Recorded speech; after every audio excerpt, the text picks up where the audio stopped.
Сериозна загриженост поради начинот на кој судскиот совет определи вршители на должноста председател на апелациониот суд Скопје и на основниот суд Струга, изрази коалицијата Сите за правично судење.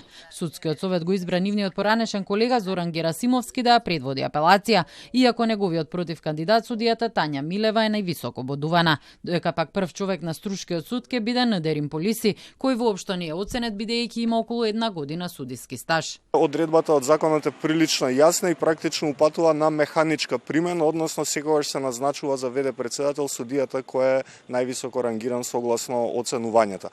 Во конкретниот случај и во Скопје и во Струга беше одстапено од ова правило, меѓутоа и самите аргументи кои беа изнесени зошто се одстапува од ваквото правило практично беа воопшто неубедливи и неприфатливи, затоа што се однесуваа на субјективни процени и лични толкувања на членовите на Советот кои излегуваа надвор од рамката која што ја дава законот. Членот 89 од Законот за судовите предвидува дека до изборот на нов председател Судскиот совет определува ВД председател, кој е оценет со највисока позитивна оцена и има добиено најголем број бодови. Според коалицијата, отстапувањата не смеат да се релативизираат со аргументот дека станува збор само за привремено вршење на функција.